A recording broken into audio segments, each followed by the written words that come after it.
Emotions. And again, when it comes to intensity, depending on our environment, depending on our history, it can be either amplified or subdued. Dacher Keltner. This guy was kind of the heart of my thesis. He is who we consider the father of awe. He's, to the best of my knowledge, and hopefully this information is outdated because I hope more have followed suit. The father of awe has conducted more experiments on how that emotion pertains to us as the human element. So no matter who we are, no matter our backgrounds, no matter our religious backgrounds, our philosophical backgrounds, we all feel some sense of awe. We have the capability of feeling it. To simplify what triggers the emotion of awe, as it happens, it's not part of the known, it's what's in the unknown. Awe, according to Dacher, is one of two things.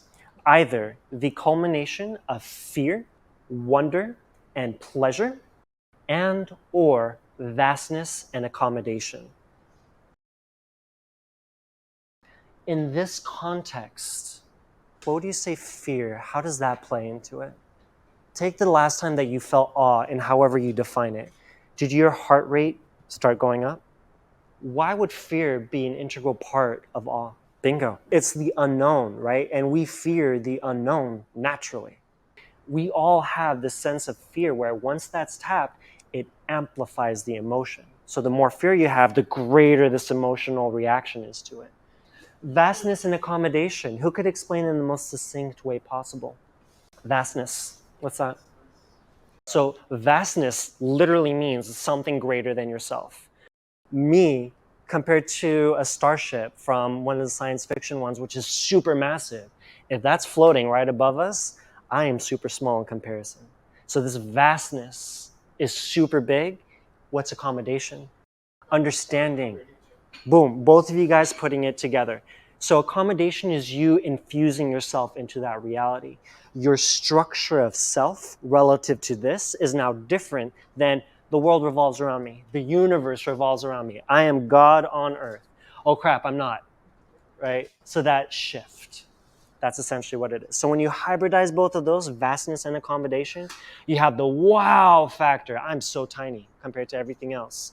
And the accommodation is that toroidal effect that we were talking about.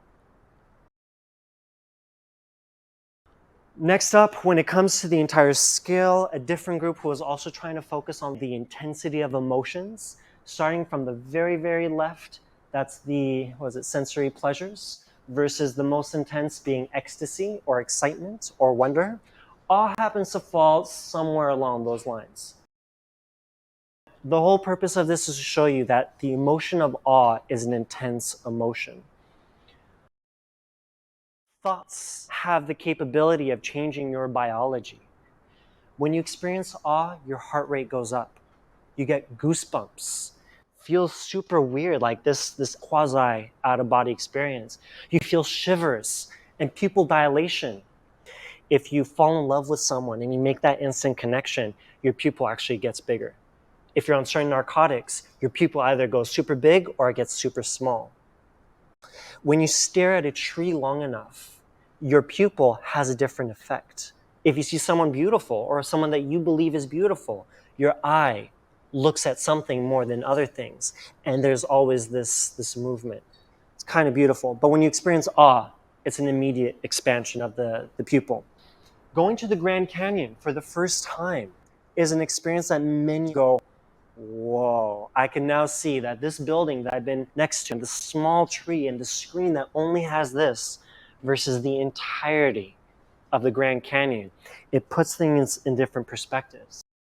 It can also be you having some form of a religious experience.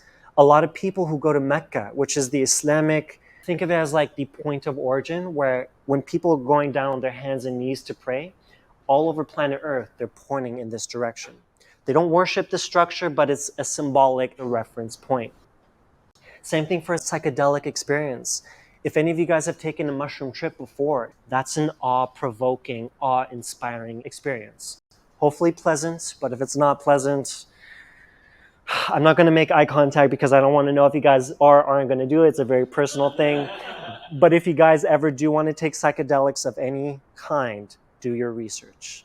It is important. This is one of those disclaimers I'm going to put out there. If the axis of what is real versus what is not real flips around, and when you get to a point you're looking at your hand, you go, this doesn't exist, that might not be a healthy form of existence. So research what psychedelics does to your brain. Make sure you do the research on how to create a proper environment. Since again, we are products of our environment, understand that before you take that trip.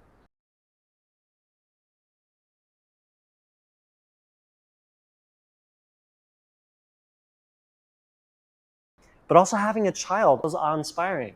When you go, this baby, this newborn baby of mine exists. And this baby came from two cells coming together. And two cells which we can't even see them, to form a conscious entity that inspires awe in human beings. Let's take one quick moment and consider this.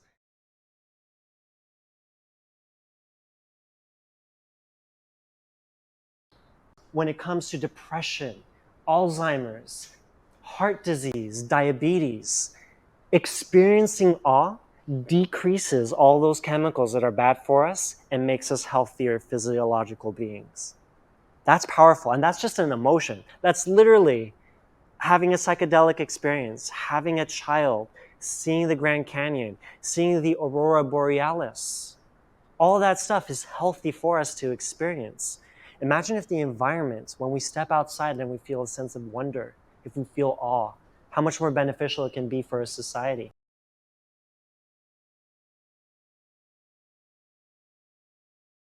If I were to come up to one of you guys and I say, hey, listen, can I borrow just $5 real quick? Her feeling empathy and saying, you know what, I remember a time when I was hungry and I didn't have money and I really needed money. Ciara, you know what, this is $10. Enjoy, don't worry about giving it back. Having empathy, having a more social positive outlook. When I meet you for the first time and we're strangers, I'm like, hey man, what's up, right? Versus me just giving you this look because I'm having a bad day. That difference in how we interact awe amplifies that in a positive direction.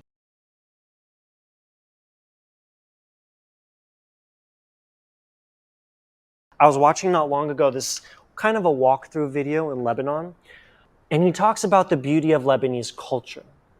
As he's driving and he has the phone recording everything that he's saying, and you're seeing the streets and you're seeing the beautiful greenery in the villages, and you're seeing children interact with one another on the streets, and they're doing it safely. Their parents are most likely not even around, but there's this level of communal trust. He ends up rolling down his window and he says, excuse me, to some random guy. When we interact with one another, our form of opening communication, we say, Yatik al-Afiyah. So this interaction happened in the video where this guy rolls down the window and he says, Yatik al-Afiyah to some guy. I was like, it's really kind of you. Allah Afik, thank you. Where's the road to Tripoli? Guy goes, you see that road down there and to the left? Just take that, keep going all the way straight. Guy says, thank you, rolls up the window, and then continues to talk for us on YouTube to hear. He goes, I'm going to tell you guys this weird thing. I actually know this city like the back of my hand. I know what's the closest way to get to Beirut, to the capital. But when I roll down the window and I'm making eye contact and saying, hey, I hope you're having a wonderful day. Out of curiosity, which is the best way? Awesome. Thank you so much. That's creating a ripple effect. The environment there is set up in a way that people are required to interact with one another. And in his case, the reason why I love him so much is he's continuing this narrative of a prosocial behavior. Experiencing awe, again, compels you to reach that point. So we're going to watch this next video. This is going to be Dacher's, I want to say it was his TED Talk. Go ahead, take out your phones, scan this so you could save it. Whether you're in construction management, interior architecture, standard architecture, product design, if your work aims to inspire awe, you've hit success in whatever field that it is. So it's not exclusive to urban development, urban planning, designing a park in some place.